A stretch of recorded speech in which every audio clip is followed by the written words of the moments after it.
The Villanova Law Alumni Association Award for Public Service recognizes outstanding service by an alumnus to society, exemplifying the university's roots in Catholic and Augustinian traditions.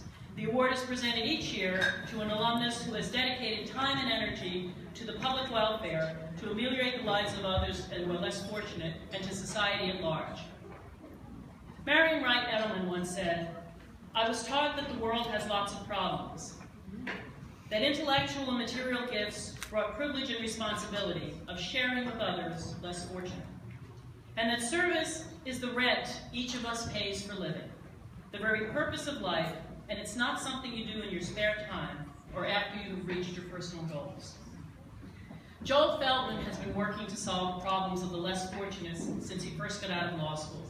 As a highly accomplished plaintiff's attorney, he successfully represented countless victims of negligence, those injured and the families of those injured and killed.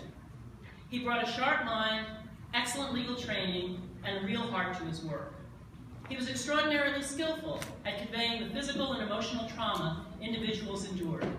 Indeed, he's credited with pioneering the use of a powerful lawyer's tool, the settlement video.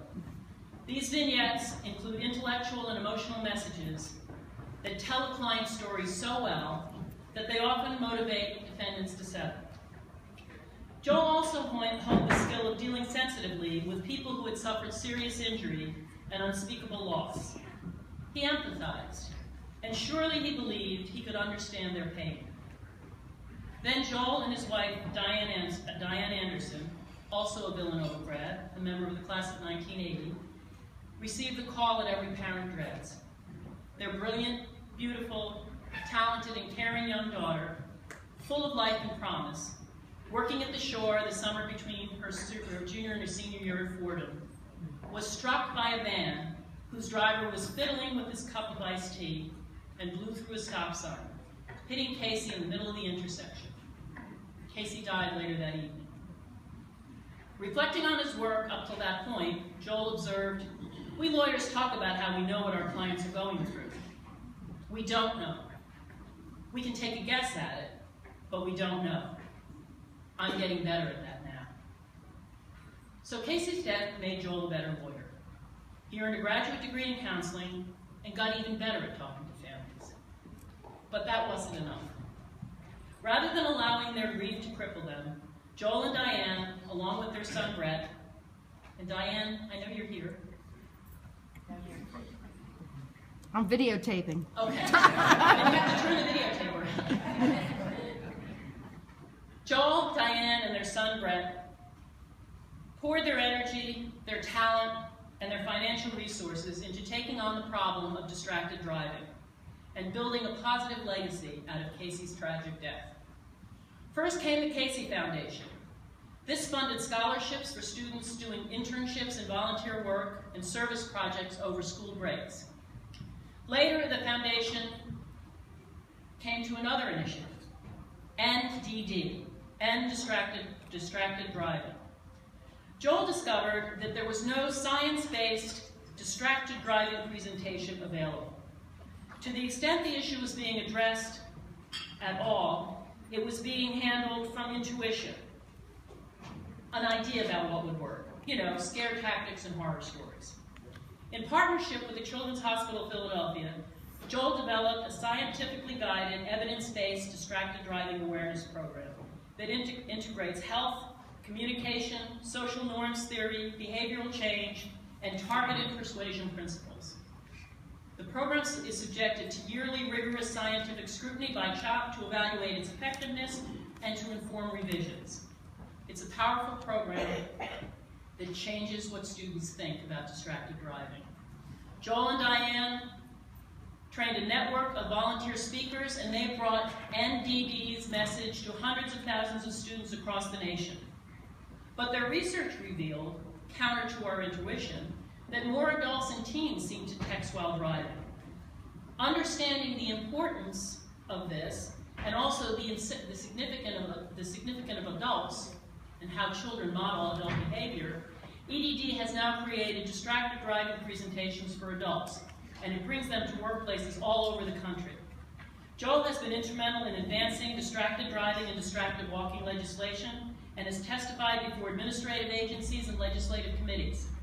His work has been recognized not only by his fellow lawyers, but also by non-lawyers. I won't list them all, but they range from the Pro Bono Award given to him by the American Association for Justice to the Humanitarian Award given to him by McGee Rehabilitation Hospital. Joel used to say that Casey died. Now he says she was killed. She was killed by someone who made a choice, made a bad judgment call to pay attention to a cup of iced tea instead of a woman in a crosswalk. Rather than let this destroy him, Joel, Diane, and Brett also made a choice. They chose to take on those problems, one of the problems of the world, and as Marion White Edelman said, to struggle with it. They put their intellectual and material gifts to use to solve that problem. They paid their rent for living many times over.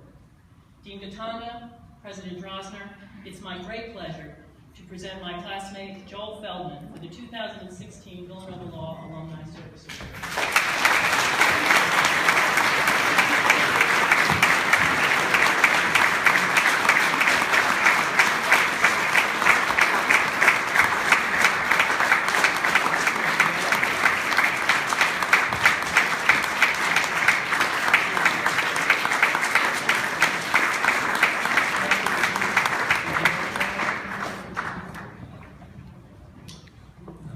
It's really special. It's really an honor to get this Villanova Award from the Villanova community, the Alumni Association. I'm honored, I'm humbled, I have mixed emotions. I'm getting this award because my daughter was killed, and because I've been fortunate enough to be able to work in her memory to try to keep some other kids alive. And I just count my blessings all the time, you know, but for the reason why I'm here, I'm one of the most fortunate people I know. Fortunate to have known Casey and had her in our lives for 21 years, a remarkable young woman, caring, compassionate, funny. I look at my brother, Uncle Andy, and I'm going to say this, and she was the most direct, self-confident young woman that I ever knew. And I know that's because of her mom.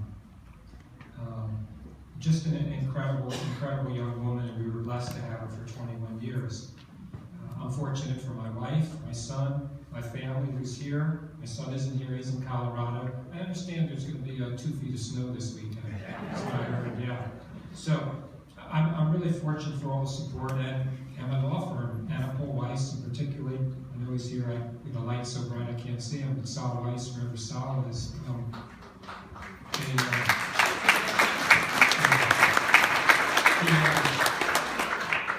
Sal listened when I needed to talk. He talked when I needed to listen, and he allowed me, as the firm, to find my way after Casey's death. So consequently, today I do a lot more distracted driving than I do legal work. And you know, there's nothing wrong with that. I'd rather talk to kids than judges and jurors. No offense to the couple of judges I've seen here, but.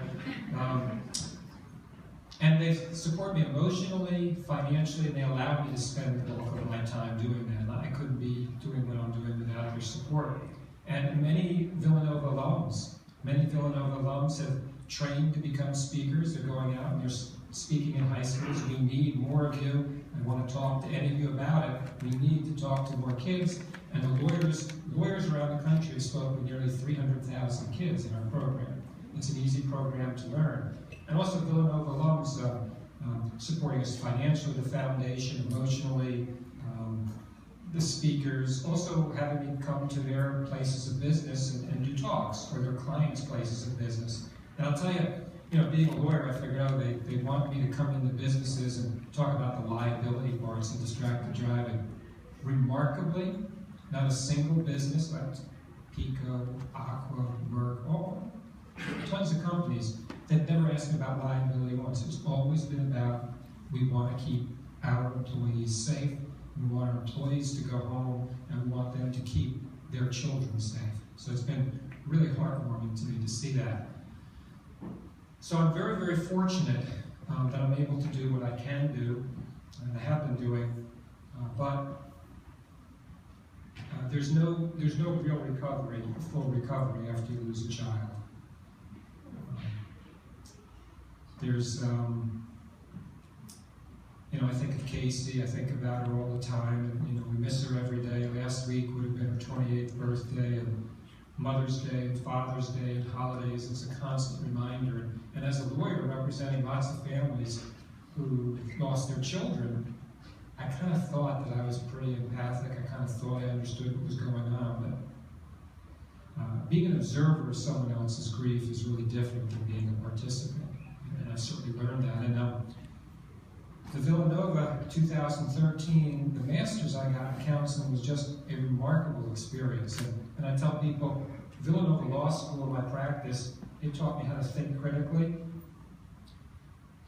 But I don't think I really listened all that well. My counseling degree, I learned how to listen. It's a really good combination, a lawyer and being able to listen, So,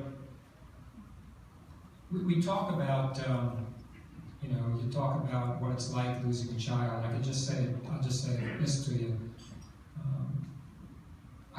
I still can't come to grips with the fact that I'm alive and my child is dead. I'm the one with the future. Well, let's talk about distracted driving for just a minute. I have the pleasure and the privilege of talking to teens all across the country, many here, and I've probably talked to some of your children because I've talked to most of the high schools. I asked the kids how many of their moms and dads drive distracted with them in the car. 70 to 80% will raise their hand.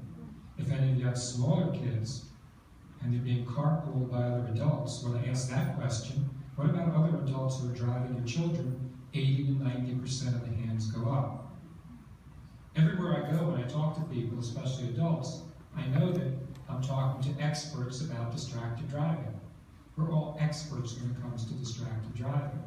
I drove distracted until Casey was killed. That's why I changed the way that I drive. So, I'll talk to the kids. Once they all raise their hands, you know what I tell them? You don't have to drive like your moms and dads. What's this all about? The studies show if we drive distracted, our children are nearly 3 times as likely to also drive distracted. There's a mom in Kansas City I just talked with. She was a 10th grade teacher in a presentation in an auditorium. I could tell I was talking about this. She was getting upset, and I just took the mic and stuck it in her face, and I said, "What's going on?" She said she's got a 5-year-old who has one of those little orange and yellow Fisher-Price cars. You know what I'm talking about? Yeah. Every time her daughter wants to ride in that car, she throws a fit, unless she gets mommy's cell phone. She wants to drive just like mommy. When I talk to the kids and they tell me their moms drive distracted, I've had some of them tell me, I can't drive distracted. These are teenagers because I have to be a role model for my little brothers and sisters because my moms aren't being that role model. My mom and dad aren't being that role model. Pink was Casey's favorite color. We wear pink wristbands to remember Casey. I meet with so many parents, probably 100 parents across the country and Canada, who are mourning the loss of their children to distracted driving. Many of those have wristbands to remember their children. And so they asked me, would I wear a wristband to remember their son or daughter? And I take the wristband and I wear the wristbands. And these are just the young ladies.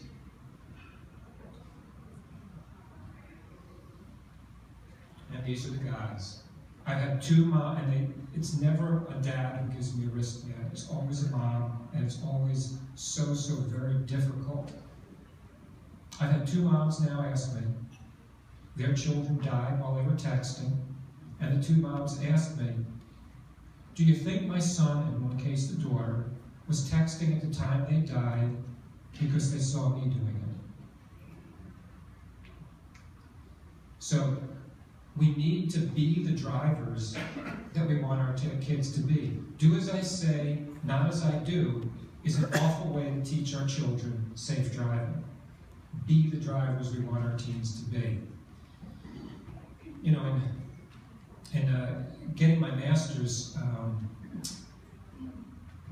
one of the things I was really interested in was what happens to people like me after you suffer a terrible loss. And the study showed that about 60 to 70% of us actually experience some growth as a result. We go ahead, set up foundations, do charitable work. So if you have a chance, we've all heard about post-traumatic stress disorder. Look up post-traumatic growth.